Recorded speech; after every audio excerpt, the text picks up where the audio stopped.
눈부시게 푸르른 하늘 아래 꽃향기가 가득했던 한양 도성의 어느 유서 깊은 대궐 같은 집이 있었습니다.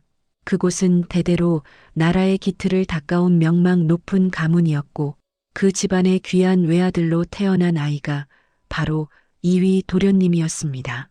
이위가 태어나던 날 마당에 서 있던 커다란 살구나무에서는 분홍빛 꽃비가 내렸고 온 집안은 축제 분위기로 가득했습니다. 하지만 이위의 어머니인 안방마님은 몸이 몹시 약해 아이에게 젖을 물릴 수 없는 형편이었습니다.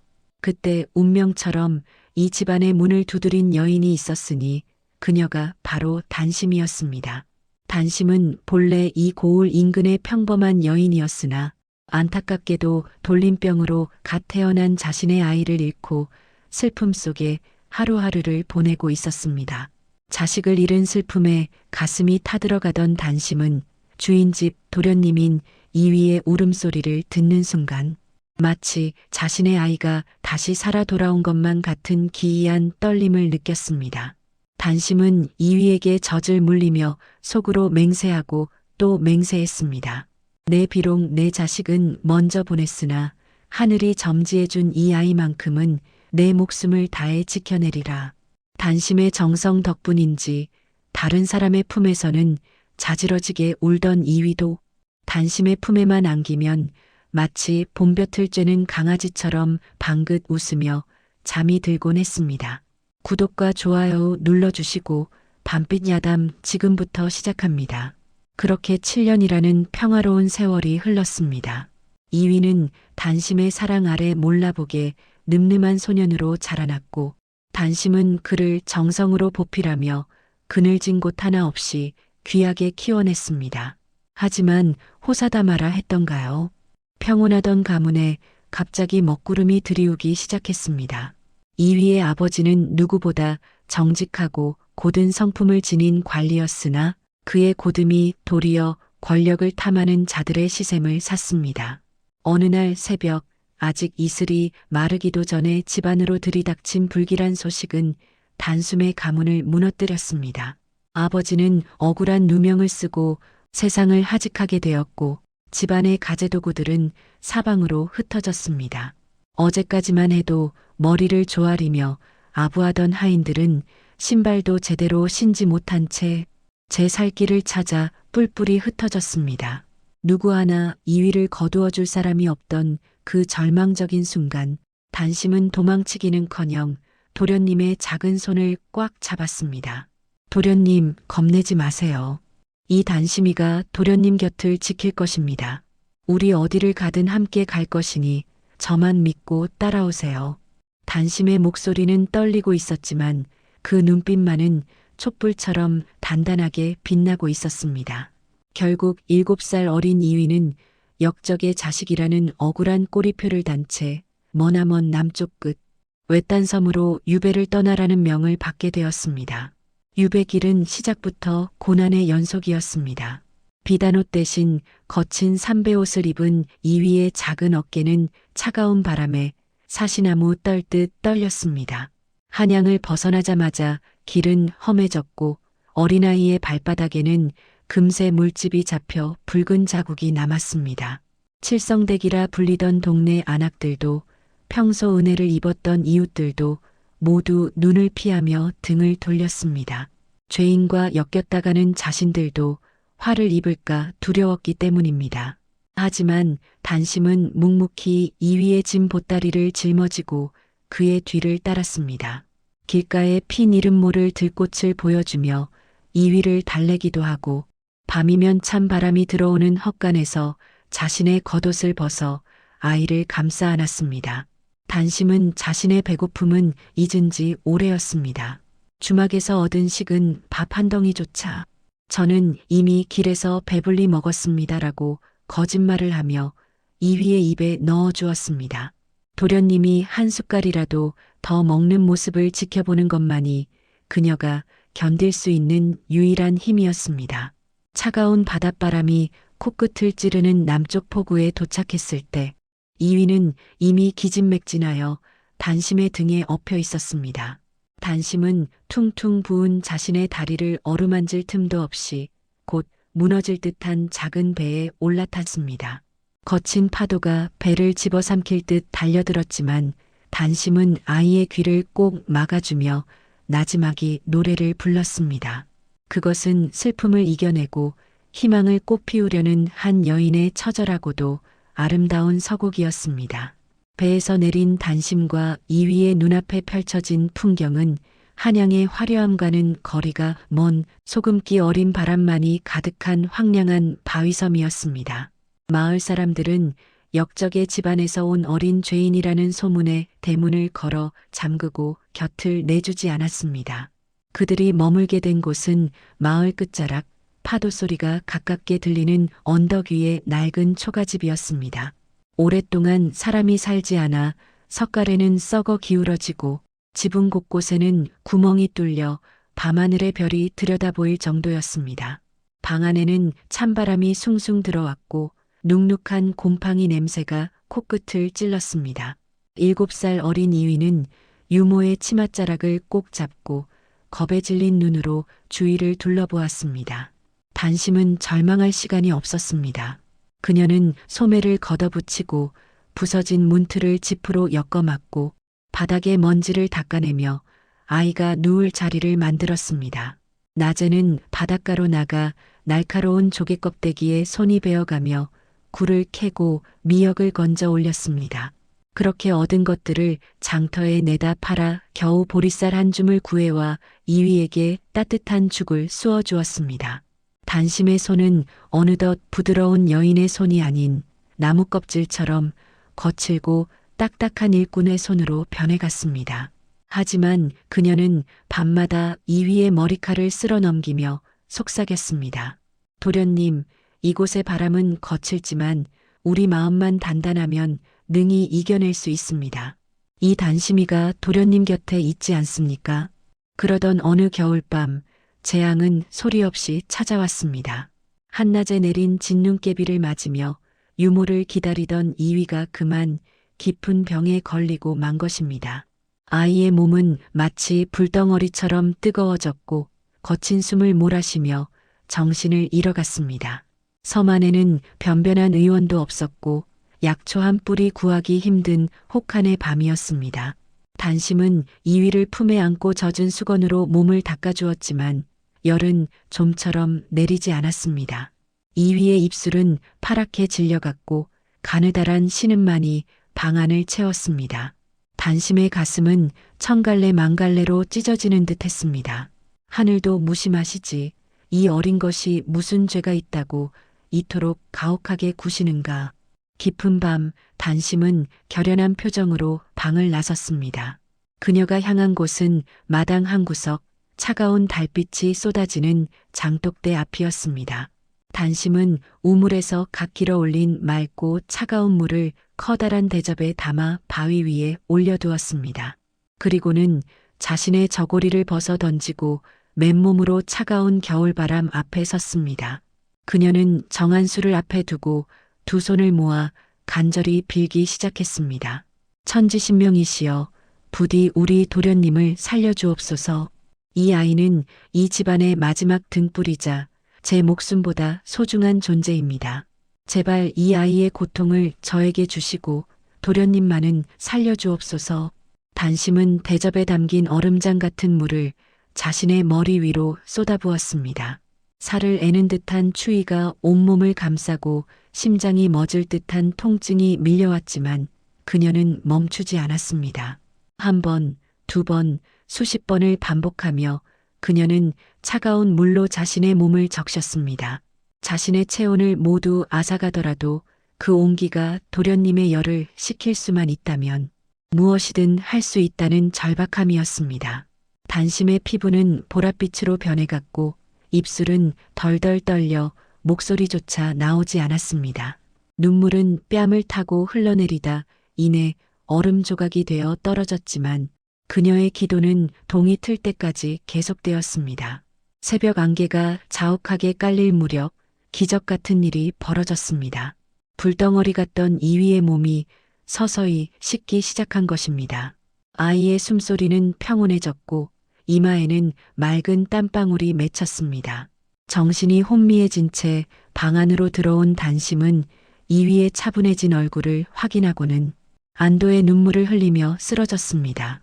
잠시 후 잠에서 깬 이위가 희미하게 눈을 뜨며 유모를 불렀습니다. 유모, 유모. 그 소리에 단심은 아이를 품에 안으려 입을 열었습니다. 하지만 아무리 애를 써도 목소리가 나오지 않았습니다. 밤새도록 차가운 물을 뒤집어 쓰며 올린 기도의 대가였을까요? 아니면 하늘이 그녀의 목소리를 가져가는 대신 아이의 생명을 돌려준 것일까요? 단심의 입술에선 그저 거친 바람소리 같은 마찰음만이 새어나올 뿐이었습니다. 목소리를 잃어버린 단심의 세상은 고요해졌지만 이위 도련님을 향한 그녀의 마음은 전보다 더 뜨겁고 단단해졌습니다. 처음 며칠 동안 이위는 유모의 목소리가 들리지 않는다는 사실에 겁을 먹고 엉엉 울음을 터뜨리기도 했습니다. 유모, 제발 말 좀 해봐요. 무서워요. 아이의 애절한 외침에 단심의 가슴은 갈기갈기 찢어지는 듯 했습니다. 하지만 그녀는 소리내어 울 수도 없었습니다. 그저 떨리는 손으로 아이의 뺨을 어루만지고 따뜻하게 안아줄 뿐이었지요. 단심은 곧 기운을 차렸습니다. 자신이 무너지면 도련님의 앞날도 어둠 속에 갇힐 것이라는 사실을 누구보다 잘 알고 있었기 때문입니다. 그녀는 목소리 대신 눈빛으로 그리고 거칠어진 손길로 이위와 대화하기 시작했습니다. 단심은 이위가 역적의 자식이라는 굴레에 갇혀 글 공부를 포기하게 둘 수 없었습니다. 비록 자신은 이름조차 제대로 쓸 줄 모르는 처지였지만 한양에서 가져온 낡은 책 몇 권을 보물처럼 품고 있었습니다. 종이가 귀한 섬마을에서 그녀는 매일 아침 이위의 손을 잡고 바닷가 갯벌로 나갔습니다. 파도가 훑고 지나간 평평하고 고운 모래사장은 이위의 훌륭한 연습장이 되었습니다. 단심은 나뭇가지를 주어 이위에게 쥐어주고는 책에 적힌 글자 모양을 그대로 모래 위에 따라 그리게 했습니다. 이위가 글자를 하나하나 완성할 때마다 단심은 환하게 웃으며 아이의 머리를 쓰다듬었습니다. 소리는 나지 않았지만 그 미소는 세상 그 어떤 칭찬보다 달콤한 보상이었습니다. 겨울이 가고 봄이 오면 섬마을의 바람은 조금 부드러워졌으나 가난의 무게는 여전히 단심의 어깨를 짓눌렀습니다. 단심은 도련님의 먹을거리를 마련하고 종이와 먹을 살 돈을 벌기 위해 밤낮 없이 일했습니다. 그녀가 선택한 길은 바로 바느질이었습니다. 마을 사람들로부터 해진 옷가지를 얻어오거나 낡은 천 조각을 모아 덧대고 기우는 일이었습니다. 단심의 눈은 밤마다 희미한 등불 아래에서 바늘길을 꿰느라 점점 침침해져 갔습니다. 하지만 그녀의 손길은 한치의 오차도 없이 정교했습니다. 찢어진 저고리도 단심의 손을 거치면 마치 원래 그랬던 것처럼 아름다운 꽃무늬 자수가 놓인 새 옷처럼 변했습니다. 사람들은 입을 모아 말했습니다. 말 못하는 저 안악의 솜씨가 귀신 같구먼. 바느질 선 하나에 정성이 뚝뚝 묻어나. 단심은 바느질을 하다가도 수시로 고개를 들어 책을 읽는 이위를 바라보았습니다. 아이는 유모의 희생을 아는지 한 번도 투정 부리지 않고 낡은 책장이 닳도록 글을 읽고 또 읽었습니다. 때로는 배가 고파 배꼽시계가 울리기도 했지만 이위는 유모가 건네주는 보리밥 한 덩이에 감사하며 공부에 정진했습니다. 단심은 이위의 손바닥에 손가락으로 글자를 써주며 마음을 전했습니다. 참을인 지혜지 어질인. 그녀는 소리내어 가르칠 수는 없었지만 이위의 손등에 새겨지는 그 따뜻한 감촉은 아이의 심장 속에 깊이 각인되었습니다. 이위는 깨달았습니다. 유모의 침묵은 단순한 장애가 아니라 자신을 살리기 위해 하늘과 맞바꾼 가장 숭고한 약속이었다는 사실을 말입니다. 어느 날은 마을 아이들이 이위를 둘러싸고 죄인 놈아 말 못하는 유모랑 사니까 좋으냐? 라며 놀려대기도 했습니다. 이위는 주먹을 꽉 쥐고 눈물을 참았지만 그때마다 어디선가 나타난 단심이 이위를 자신의 치맛자락 뒤로 숨겼습니다. 그녀는 아무 말도 하지 않았지만 아이들을 바라보는 그 엄하고도 깊은 눈빛에 놀란 아이들은 슬금슬금 뒷걸음질을 쳤습니다. 단심은 집으로 돌아와 이위의 옷에 묻은 흙을 털어주며 그의 가슴 위에 손을 얹었습니다. 마음을 넓게 가지십시오. 도련님은 귀하게 될 사람이니 이런 작은 일에 흔들리지 마세요. 소리 없는 외침이 이위의 마음속에 파도처럼 밀려왔습니다. 세월은 유수와 같이 흘러 어느덧 이위는 10살이 넘은 의젓한 소년이 되었습니다. 유배지의 거친 바람은 이위의 얼굴을 조금 검게 그을리게 했지만 그의 눈빛은 새벽 하늘의 샛별처럼 초롱초롱하게 빛나고 있었습니다. 단심의 몸은 전보다 더 야위고 허리는 조금 굽었으며 시력은 더욱 나빠져 이제는 등불을 가까이 대야 겨우 바늘을 볼 수 있을 정도가 되었습니다. 하지만 그녀는 멈추지 않았습니다. 이위가 글을 읽을 때마다 들려오는 그 낭낭한 목소리가 그녀에게는 세상에서 가장 아름다운 음악이었기 때문입니다. 단심은 믿었습니다.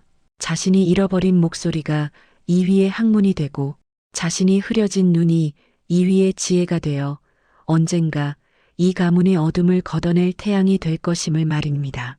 두 사람의 조용한 초가집에는 매일 밤 등불이 꺼지지 않았고 그 희미한 불빛은 차가운 바닷바람을 이겨내며 미래의 희망을 한 땀 한 땀 기워가고 있었습니다.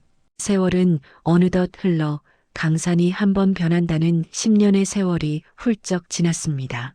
유배지의 거친 바닷바람을 맞으며 자라난 이위 도련님은 이제 20살의 의젓한 청년이 되었습니다. 한양의 화려한 옷은 입지 못했지만 유모, 단심이 정성껏 기워준 무명옷을 입은 이위의 자태는 고귀한 기품을 숨길 수 없었습니다. 그의 얼굴은 건강하게 그을렸으나 눈매는 돌아가신 아버지를 빼닮아 깊고 맑았으며 단심의 가르침을 따라 익힌 학문은 섬 안의 그 누구도 따라올 수 없을 만큼 깊어졌습니다. 이위는 이제 유모를 대신해 거친 갯벌에 나가 힘든 일을 도맡았고 밤이면 눈이 침침해진 유모를 대신해 등불을 밝히고 책을 읽어주었습니다. 단심은 목소리를 잃었지만 장성한 이위가 읽어주는 글귀를 들으며 세상에서 가장 행복한 미소를 지었습니다. 하지만 이 평화로운 일상에 다시 한번 어두운 그림자가 드리우기 시작했습니다. 고을에 새로 부임한 수령이 문제였습니다. 그는 백성의 삶에는 관심이 없고 오직 자신의 재산을 불리는 데만 혈안이 된 탐욕스러운 사람이었습니다. 그는 역적의 자식이 섬에서 학문에 정진하며 덕망을 쌓고 있다는 소문을 듣고는 묘한 질투심과 불안감을 느꼈습니다. 수령은 사사건건 이위와 단심을 괴롭혔습니다. 유배인에게는 말도 안 되는 무거운 세금을 매기거나 도련님이 아끼는 책들을 나라의 법도에 어긋난다며 강제로 빼앗으려 했습니다. 죄인의 자식이 글을 읽어 무엇하겠느냐, 차라리 낫을 들고 풀이나 베는 것이 분수에 맞지 않겠느냐는 수령의 비웃음은 이위의 가슴에 비수처럼 꽂혔습니다. 단심은 직감했습니다. 이제 더 이상 이곳에서 숨어 지내며 때를 기다릴 수만은 없다는 사실을 말입니다. 그녀의 몸은 예전 같지 않았습니다.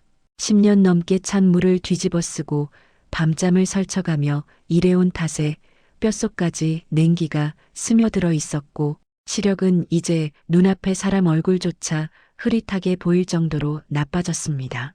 어느 날 밤 단심은 이위를 조용히 불러앉혔습니다. 그녀는 구석진 벽장에 깊숙이 숨겨두었던 낡은 보따리 하나를 꺼냈습니다. 그것은 15년 전 한양의 가문이 무너지던 날 단심이 목숨을 걸고 챙겨 나왔던 물건이었습니다. 이위는 의아한 눈으로 유모를 바라보았습니다. 보따리 속에서 나온 것은 낡고 해진 저고리 한 벌이었습니다. 이위의 아버지가 평소 가장 아끼던 평상복이었습니다. 단심은 떨리는 손으로 저고리의 안감을 조심스럽게 뜯기 시작했습니다. 그녀의 손가락 끝은 오랜 바느질로 굳은 살이 박여 있었지만 그 움직임만큼은 조심스럽고 정성스러웠습니다. 이윽고 뜯어낸 앙감 사이에서 얇은 비단 조각 하나가 미끄러지듯 떨어졌습니다. 그 비단 위에는 검붉은 글씨가 빼곡히 적혀 있었습니다. 그것은 바로 이위의 아버지가 세상을 떠나기 직전 자신의 결백을 증명하고 가문을 무너뜨린 간신들의 죄상을 낱낱이 기록해둔 마지막 혈서이자 밀지였습니다. 단심은 비록 목소리를 낼 수 없었지만 절실한 눈빛으로 이위를 바라보며 그 비단 조각을 그의 손에 쥐어주었습니다. 이위는 충격에 휩싸였습니다. 유모가 이 위험한 물건을 15년간 어떻게 지켜왔는지, 그리고 왜 자신의 시력을 잃어가면서도 밤마다 바느질을 멈추지 않았는지 비로소 깨닫게 된 것입니다. 단심은 이위의 손등 위에 떨리는 손가락으로 글자를 써내려갔습니다. 때가 왔습니다. 이것을 들고 세상 밖으로 나가세요. 도련님 아버지의 억울함을 풀고 도련님 이름을 빛내세요. 이위의 눈에서 뜨거운 눈물이 왈칵 쏟아졌습니다. 자신을 위해 목소리를 바치고 건강을 바치고 이제는 마지막 남은 가문의 희망마저 건네주는 유모의 숭고한 사랑 앞에 그는 말을 잇지 못했습니다. 단심은 힘없이 웃으며 이위의 눈물을 닦아주었습니다. 그녀는 다시 바늘을 들어 이위가 한양으로 떠날 때 입을 새 옷의 소매 끝에 작은 매화꽃 한 송이를 수놓기 시작했습니다. 매화는 추운 겨울을 견디고 가장 먼저 꽃을 피우는 지조 있는 꽃이었습니다. 단심은 이제 바늘기조차 잘 보이지 않아 손끝의 감각만으로 바느질을 이어갔지만 그 한 땀 한 땀에는 이위의 앞날이 태양처럼 밝게 빛나기를 바라는 간절한 기도가 담겨 있었습니다. 밖에서는 다시 거친 바닷바람이 불어와 문풍지를 요란하게 흔들었지만 두 사람이 마주 앉은 방 안은 세상에서 가장 따뜻하고 성스러운 기운으로 가득 찼습니다. 이제 이위는 더 이상 유배지에 갇힌 소년이 아니었습니다. 그는 가문의 명예와 유모의 희생을 짊어진 진실의 빛을 향해 나아갈 청년이 되어 있었습니다. 어둠이 가장 짙게 내려앉은 새벽녘 섬마을의 공기는 살을 애는 듯 차가웠습니다. 칠흑 같은 밤하늘 아래 작은 초가집 안에서는 희미한 호롱불 하나가 위태롭게 흔들리고 있었습니다. 이제 이위 도련님은 유모 단심의 곁을 떠나 아버님의 명예를 되찾기 위한 천리길 장정에 올라야 했습니다. 단심은 전날 밤새도록 잠 한숨 자지 못하고 이위가 신고갈 집신 몇 켤레를 새로 삼았습니다. 그녀의 손은 이미 거칠어질 대로 거칠어져 있었고 이제는 앞이 거의 보이지 않아 오로지 손가락 끝에 남은 오랜 감각에만 의지해 지푸라기를 꼬았습니다. 한 올 한 올 짚을 엮을 때마다 단심은 속으로 주문처럼 외웠습니다. 이 신발을 신고 걷는 길이 험하지 않게 하소서, 돌뿌리에 채이지 않게 하소서, 우리 도련님의 발걸음마다 복이 깃들게 하소서. 이위는 보찜을 챙기다 말고 유모의 굽은 등을 바라보았습니다. 15년 전 자신을 품에 안고 유배기를 자처했던 젊고 건강했던 유모의 모습은 온데간데 없었습니다. 이제 그녀는 목소리도 잃고 시력도 흐릿하며 허리마저 굽어버린 작고 가녀린 노인이 되어 있었습니다. 이위의 가슴 속에는 유모를 홀로 두고 떠나야 한다는 죄책감이 파도처럼 밀려왔습니다. 유모, 정말 저 혼자 가도 괜찮겠습니까? 이 몸이 성공한들 유모께서 이곳에서 홀로 고생하신다면 제 마음이 어찌 편하겠습니까? 이위의 목소리는 떨리고 있었습니다. 단심은 이위의 말에 대답하는 대신 조용히 다가와 그의 손을 잡았습니다. 그리고 그의 손바닥 위에 천천히 글자를 적었습니다. 저는 괜찮습니다. 도련님 가시는 길이 곧 저의 길입니다. 걱정 말고 앞만 보고 가세요.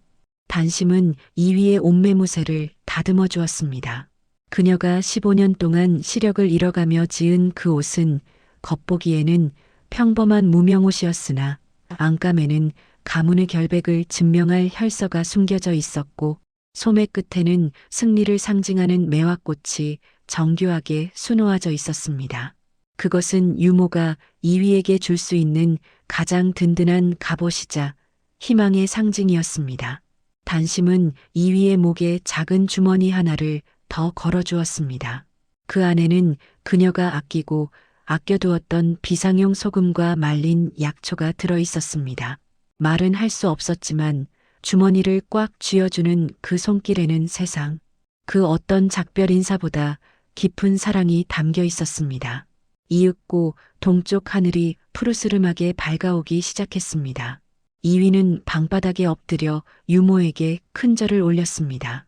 반드시 돌아오겠습니다. 아버님의 억울함을 풀고 유모를 가마에 태워 한양으로 모셔갈 날을 기다려 주십시오. 이위의 눈에서 눈물 한 방울이 바닥으로 떨어졌습니다. 단심은 소리 없는 눈물을 훔치며 이위를 일으켜 세웠습니다. 그녀는 이위를 대문 밖까지 배웅하지 않았습니다. 혹시라도 멀어지는 뒷모습을 보면 마음이 약해져 아이의 발목을 잡을까 두려웠기 때문입니다. 단심은 방 안에서 문고리를 꽉 잡은 채 이위의 발자국 소리가 멀어질 때까지 숨을 죽이고 서 있었습니다. 이위는 마을을 빠져나와 폭우로 향했습니다. 탐욕스러운 수령의 감시를 피하기 위해 그는 일부러 험한 산길을 택했습니다. 안개가 자욱한 산길을 거두며 이위는 유모가 만들어준 집신의 감촉을 느꼈습니다. 거친 산길에서도 발바닥이 아프지 않은 것은 유모가 집신 사이에 부드러운 헝겊을 덧대어 꿰맸기 때문이었습니다. 걷는 걸음마다 유모의 온기가 전해지는 듯 했습니다. 이위는 가슴에 품은 혈서를 다시 한번 확인하며 입술을 굳게 깨물었습니다. 나를 위해 모든 것을 바친 유모의 침묵을 헛되게 하지 않으리라. 반드시 성공하여 세상의 진실을 외치리라. 한편 이위가 떠난 후 혼자 남은 단심은 정갈하게 세수를 하고 다시 장독대 앞에 섰습니다. 그녀는 이제 소리조차 나지 않는 입술을 달싹이며 하늘을 향해 기도를 시작했습니다. 그녀의 시력은 이제 거의 사라져 주위가 온통 뿌연 안개 속 같았지만 이위가 걸어갈 그 길만큼은 마음의 눈으로 선명하게 보고 있었습니다. 그녀는 이위가 한양에 도착할 때까지 매일 밤 잠들지 않고 기도를 올리기로 다짐했습니다. 고요한 섬마을에 파도 소리만이 울려 퍼지는 가운데 단심의 소리 없는 기도는 보이지 않는 빛이 되어 이위의 앞길을 비추고 있었습니다. 이것은 단순한 작별이 아니라 더 큰 세상을 향해 나아가는 청년과 그를 뒤에서 밀어주는 위대한 어머니와 같은 마음의 숭고한 약속이 시작되는 순간이었습니다. 천리길 고단한 여정을 거쳐 드디어 청년 이위의 눈앞에 한양 도성의 웅장한 성벽이 모습을 드러냈습니다. 어린 시절 살구꽃 흩날리던 고향이었건만 15년 만에 다시 마주한 한양은 이위에게 낯설고도 차가운 바다와 같았습니다. 성문 앞을 오가는 사람들의 화려한 비단옷과 끝도 없이 이어지는 말방울 소리 속에서 낡은 무명옷을 입고 보찜을 맨 이위는 마치 길을 잃은 작은 조각배 같았습니다. 도성의 거리는 활기찼으나 이위의 가슴 속에는 무거운 바위덩이가 들어앉아 있었습니다. 아버님의 억울함을 밝혀줄 혈서가 가슴팍에 닿을 때마다 차가운 전율이 흘렀고 그 혈서를 지켜내기 위해 목소리와 시력까지 바친 유모 단심의 얼굴이 떠올라 그는 걸음을 멈출 수 없었습니다. 이위는 가장 먼저 아버님과 절친했던 옛 동료들을 수소문했지만 세월은 무정했습니다. 가문이 몰락할 때 등을 돌렸던 자들은 여전히 권력의 단맛을 쫓고 있었고 진실을 아는 이들은 화를 입을까 두려워 문조차 열어주지 않았습니다. 한양의 밤은 섬마을의 밤보다 더 춥고 외로웠습니다. 이위는 노숙을 하며 차가운 주먹밥으로 배를 채웠지만 그럴 때마다 유모가 보찜 속에 정성껏 챙겨준 말린 약초와 소금을 보며 마음을 다잡았습니다. 유모, 지금 이 소금에서 유모의 눈물 맛이 납니다. 제가 어찌 여기서 주저앉겠습니까? 이위는 등불 하나 없는 어두운 처마 밑에서 유모가 소매 끝에 수놓아준 매화자수를 손끝으로 더듬으며 각오를 다졌습니다. 그러던 중 나라에서 인재를 뽑는 특별과거 시험인 별시가 열린다는 방이 붙었습니다. 이것이야말로 임금님 앞에 직접 나아가 진실을 고할 수 있는 유일하고도 정당한 길이었습니다. 하지만 이위에게는 시험을 치를 종이와 먹을 살 돈조차 남아있지 않았습니다. 절망적인 순간 이위는 유모가 입혀준 저고리의 품 안쪽에서 단단하게 잡히는 무언가를 발견했습니다. 그것은 유모가 비상시에 쓰라며 몰래 꿰매 넣어둔 은자 한 잎이었습니다. 그 은자는 유모가 10수년 동안 자신의 끼니를 걸러가며 갯벌에서 굴을 캐고 밤새 바느질을 하여 한 푼 두 푼 모은 그야말로 그녀의 피와 살 같은 돈이었습니다. 이위는 그 은자를 손에 쥐고 오열했습니다. 이 돈을 어찌 쓰겠습니까? 이 돈에 담긴 유모의 수만 번의 바늘질을 어찌 잊겠습니까? 시험 당일 전국에 내로라 하는 인재들이 모인 과거 시험장에 이위가 당당히 섰습니다. 다른 응시생들은 화려한 문방사호를 뽐냈지만 이위는 유모의 정성이 담긴 낡은 붓 한 자루를 쥐었습니다. 시험 주제가 발표되자 시험장은 붓 달리는 소리만 가득했습니다. 그런데 기이한 일이 벌어졌습니다. 시험 중간에 이위의 몸에서 은은한 온기가 돌기 시작하더니 마치 누군가 곁에서 촛불을 밝혀주는 것처럼 눈앞이 환해지는 것이었습니다. 같은 시각 멀리 섬마을에서는 시력을 거의 잃은 단심이 차가운 마당에 정한수를 떠놓고 온 마음을 다해 기도를 올리고 있었습니다. 그녀의 간절한 기도가 천리길을 넘어 이위의 붓끝에 닿은 것이었을까요? 이위는 거침없이 글을 써내려가기 시작했습니다. 그가 써내려간 글자들은 단순히 배운 지식이 아니었습니다. 유모가 손바닥에 써주었던 어질인 지혜지, 참을 인의 가르침이었고 15년간 유배지에서 몸소 겪은 백성들의 고통과 아버님의 결백을 향한 뜨거운 외침이었습니다. 이위의 붓끝은 마치 유모의 바늘처럼 정교했고 그의 문장은 단심의 기도처럼 숭고했습니다. 시험관들은 이위의 답안지를 보고 경악을 금치 못했습니다. 그 문장 속에는 나라를 걱정하는 깊은 마음과 함께 그 어떤 학자도 흉내낼 수 없는 처절하고도 진실한 힘이 담겨 있었기 때문입니다. 시험이 끝나고 해가 뉘엿뉘엿질 무렵 이위는 과거 시험장 마당에 홀로 앉아 북쪽 하늘을 바라보았습니다. 이제 곧 임금님께 이 글이 전해질 것이고 가슴에 품은 혈서도 세상의 빛을 보게 될 것입니다. 이위는 자신의 낡은 소매 끝에 새겨진 매화를 어루만졌습니다. 한양의 화려한 등불보다 더 환하게 빛나는 유모의 기도가 자신을 지켜주고 있음을 그는 온몸으로 느끼고 있었습니다. 이제 곧 새벽이 옵니다. 유모의 침묵이 세상에서 가장 큰 함성이 되어 울려 퍼질 날이 머지 않았습니다. 이위의 눈에는 이제 두려움 대신 태양처럼 밝은 희망의 빛이 가득 차오르고 있었습니다. 궁궐의 깊은 안쪽 임금님이 계신 편전에는 숨소리조차 들리지 않는 엄숙한 정적이 흐르고 있었습니다. 과거 시험에서 장원을 차지한 이위의 답안지를 읽어내려가던 임금님의 눈동자가 미세하게 떨렸습니다.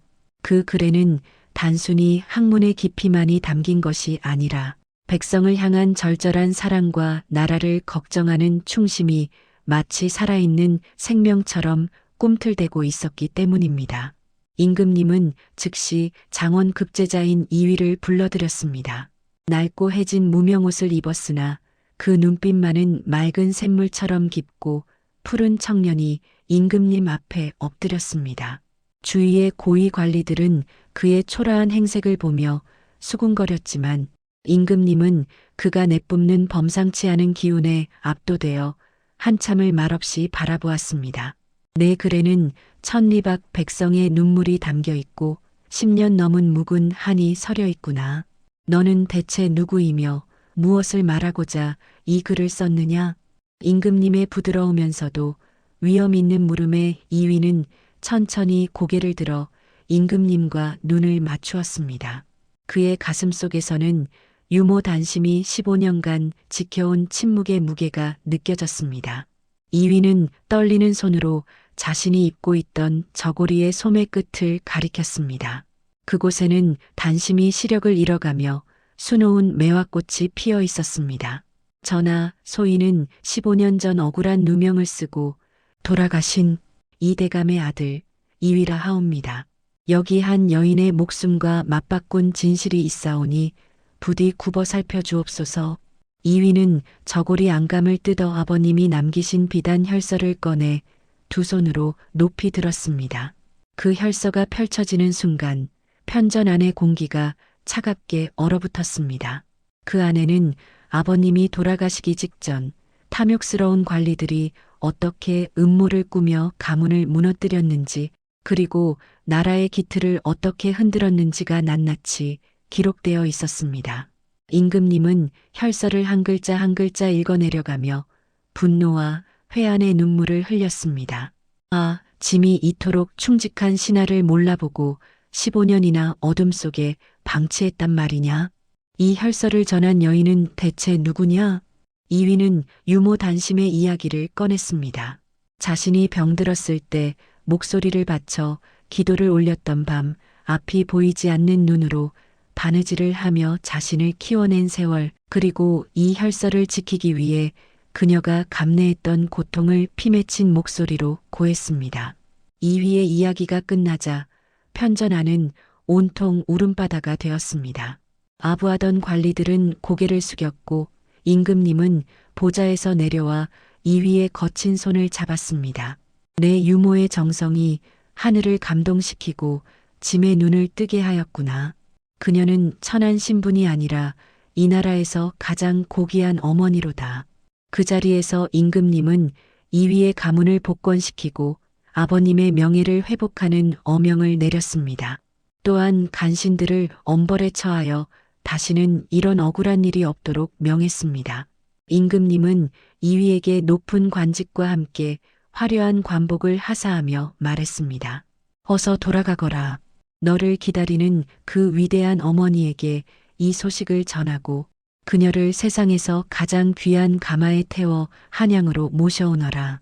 이위는 가슴에 어명을 품고 궁궐을 나오며 소리 죽여 울었습니다. 유모가 소매에 수놓아준 매화가 달빛 아래에서 더욱 환하게 빛나고 있었습니다. 같은 시각 멀리 섬마을의 낡은 초가집에서는 단심이 여느 때와 다름없이 장독대 앞에 앉아 있었습니다. 그녀는 이제 주위의 풍경이 전혀 보이지 않는 암흑 속에 있었지만 갑자기 가슴 한구석이 뻥 뚫리는 듯한 시원함과 함께 따스한 온기를 느꼈습니다. 단심은 본능적으로 알 수 있었습니다. 자신의 기도가 드디어 목적지에 닿았음을, 그리고 사랑하는 도련님이 어둠을 걷어내고 태양이 되었음을 말입니다. 소리나지 않는 그녀의 입술에선 15년 만에 가장 편안하고 행복한 미소가 번졌습니다. 이제 그녀의 침묵은 슬픔이 아니라 다가올 눈부신 재회를 기다리는 설렘의 기도가 되어 밤하늘로 울려 퍼졌습니다.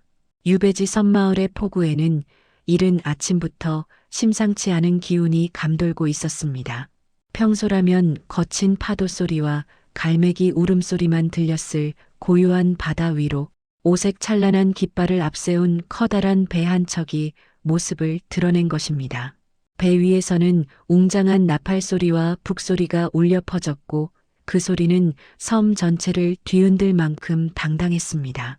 마을 사람들은 무슨 일인가 싶어 너나 할 것 없이 폭우로 몰려 나왔습니다.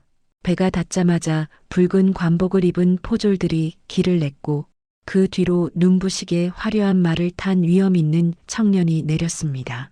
그는 바로 장원 급제를 하여 가문의 명예를 되찾고 당당한 관리가 되어 돌아온 이위였습니다. 어제까지만 해도 죄인의 아들이라며 돌을 던지고 침을 뱉던 사람들은 이제 그의 위용 앞에 무릎을 꿇고 고개를 들지 못했습니다. 하지만 이위의 눈에는 그 어떤 화려한 환영 인사도 들어오지 않았습니다. 그는 말에서 내리자마자 15년간 자신을 키워준 유모, 단심이 기다리고 있을 언덕 위 작은 초가집을 향해 달리기 시작했습니다. 그의 붉은 관복 자락이 바람에 휘날리며 이위는 숨이 턱 끝까지 차오르도록 달리고 또 달렸습니다. 조금만 더 기다리세요. 제가 왔습니다. 마음속으로 수천 번, 수만 번 외쳤던 그 목소리가 드디어 유배지의 차가운 공기를 뚫고 울려 퍼졌습니다. 언덕 끝, 무너질 듯 위태로운 초가집 마당에는 유모 단심이 멍하니 앉아 있었습니다. 그녀는 이제 앞이 전혀 보이지 않아 세상이 온통 캄캄한 어둠뿐이었지만 멀리서 들려오는 북소리와 사람들의 웅성거림, 그리고 무엇보다 자신의 가슴을 뛰게 만드는 익숙한 발자국 소리를 느꼈습니다. 단심은 떨리는 손으로 마루를 짚으며 천천히 몸을 일으켰습니다. 그때 마당으로 들어선 이위가 단심의 모습을 보고는 그 자리에 멈춰 섰습니다. 15년 전보다 훨씬 더 작아지고 허리는 더 굽었으며 앞을 보지 못해 허공을 더듬는 유모의 손마디는 이미 나무 껍질처럼 딱딱하게 굳어 있었습니다. 이위는 가슴이 미어지는 듯한 통증에 소리 없이 오열했습니다. 유모, 아니 어머니. 이위가 달려가 단심의 발치에 엎드렸습니다. 단심은 들려오는 목소리에 몸을 바르르 떨었습니다. 비록 대답할 목소리는 없었지만 그녀는 본능적으로 알 수 있었습니다. 자신의 품에서 젖을 먹고 자신의 손바닥 위에 글자를 익히며 자라난 그 귀한 도련님이 돌아왔음을 말입니다. 단심은 떨리는 손을 내밀어 이위의 얼굴을 더듬었습니다.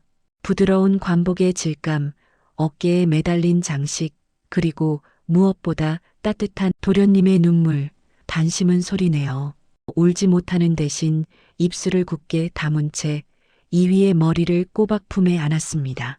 15년간 쌓였던 모든 고통과 한이 이 짧은 포옹 한 번에 녹아내리는 듯 했습니다.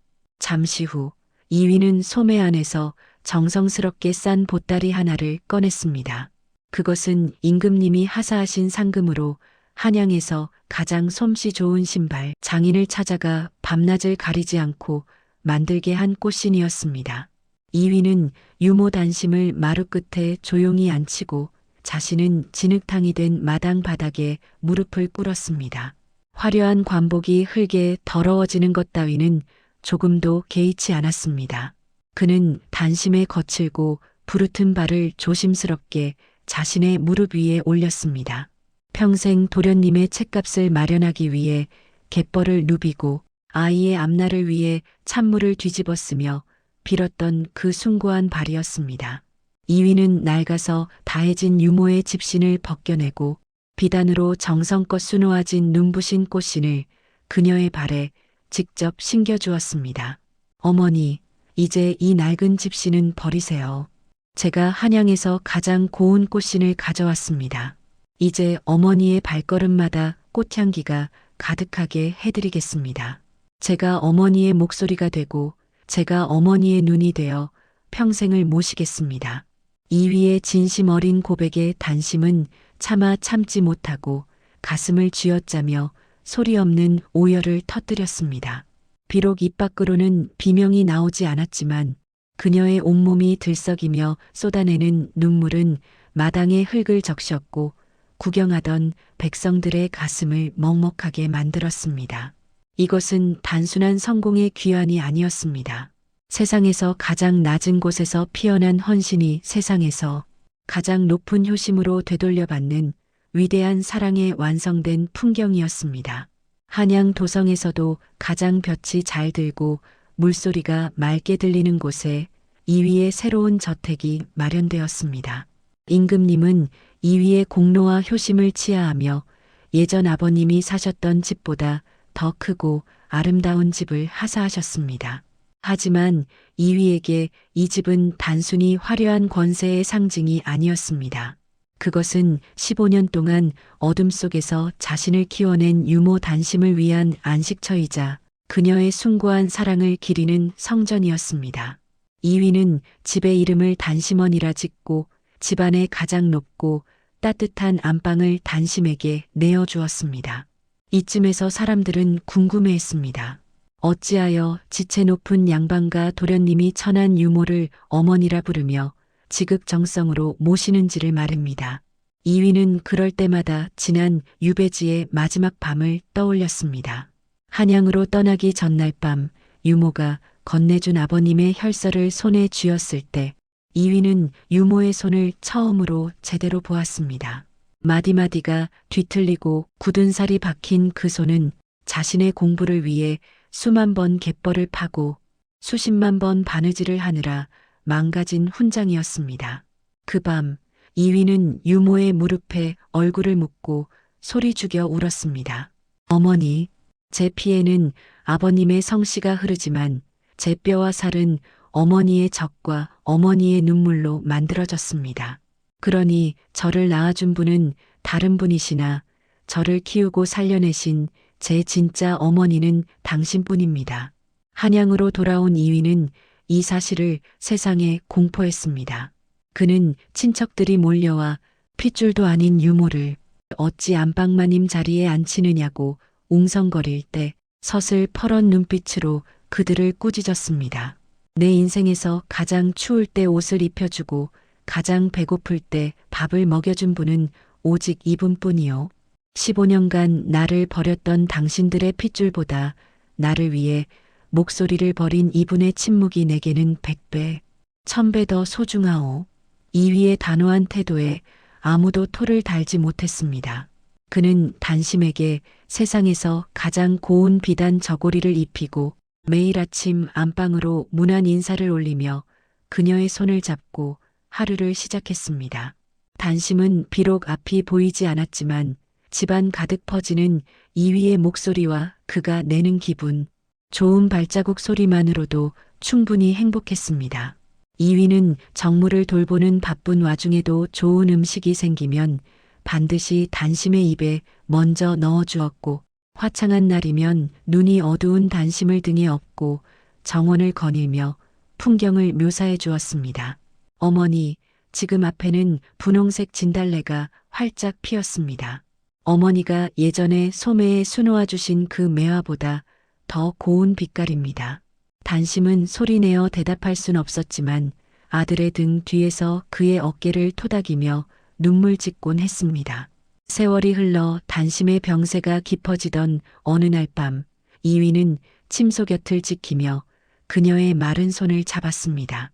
단심은 마지막 힘을 다해 이위의 손바닥 위에 떨리는 손가락으로 글자를 적었습니다. 내 아들, 장하다. 그것은 단심이 평생 가슴에 묻어두었던 단 하나의 진심이었습니다. 이위는 그 글자를 느끼며 오열했습니다. 어머니, 저를 아들이라 불러주셔서 고맙습니다. 다음 생에도 그 다음 생에도 부디 제 어머니가 되어 주십시오. 단심은 아들의 부름에 평온한 미소를 지으며 깊은 잠에 들었습니다. 그녀가 떠난 후에도 한양의 사람들은 이 지극한 모자간의 사랑을 전설처럼 이야기했습니다. 핏줄보다 더 진한 사랑이 기적을 만든다는 진실을 이위와 단심의 삶이 온 세상에 증명해 보였기 때문입니다. 유모 단심이 세상을 떠나던 날 한양 도성에는 기이하게도 철 늦은 살구꽃 향기가 은은하게 퍼져나갔습니다. 이위는 임금님이 하사하신 화려한 관복 아래 유모가 유배지에서 시력을 잃어가며 한 땀 한 땀 기워주었던 낡은 무명 저고리를 받쳐 입었습니다. 그것은 세상에서 가장 단단하고 따뜻한 갑옷이었습니다. 이위는 단심의 장례를 양반가의 안방마님보다 더 정성스럽고 성대하게 치렀습니다. 그는 유모의 비석에 천한 하인이라는 말 대신 세상에서 가장 거룩한 어머니 단심이라는 글자를 새겨 넣었습니다. 핏줄을 중시하던 당시 사람들도 이위가 보여준 십수년의 진심 어린 효도를 보았기에 감히 그 호칭에 토를 달지 못하고 함께 눈물을 흘렸습니다. 단심이 떠난 후에도 이위의 삶은 조금도 흔들리지 않았습니다. 오히려 그는 유모가 평생 보여주었던 그 낮은 마음과 따뜻한 정성을 정치의 근본으로 삼았습니다.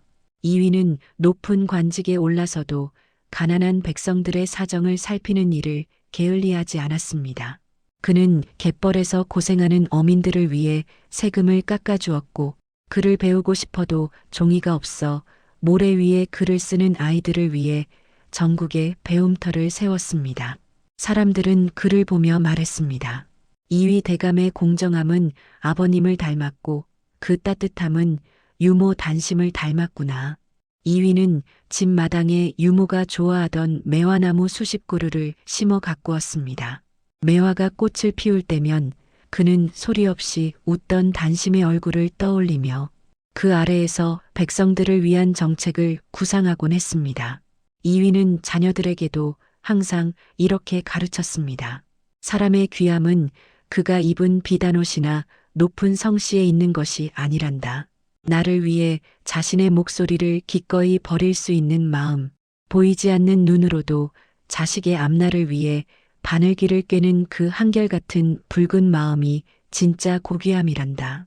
그는 유모가 남겨준 낡은 바늘과 집신 한 켤레를 가문의 보물로 삼아 대대로 물려주게 했습니다. 이위가 백발이 무성한 노인이 되었을 때도 그는 매일 아침 단심의 사당을 찾아가 그녀가 생전에 좋아하던 맑은 물 한 대접을 올리며 소리 없이 대화를 나누었습니다. 어머니, 제가 오늘도 어머니의 이름에 부끄럽지 않게 살았습니다. 부디 저 높은 곳에서 편히 쉬고 계십시오. 세월이 흘러 수백 년이 지났지만 목소리를 잃은 유모와 장원급제한 도련님의 이야기는 전설이 되어 사람들 사이에 전해졌습니다. 사람들은 이 이야기를 통해 진정한 가족이란 핏줄로 맺어지는 것만이 아님을 깨달았습니다. 낳아준 정보다 더 깊은 것은 길러준 정이며 그 정성의 깊이가 하늘에 닿으면 기적이 일어난다는 사실을 말입니다.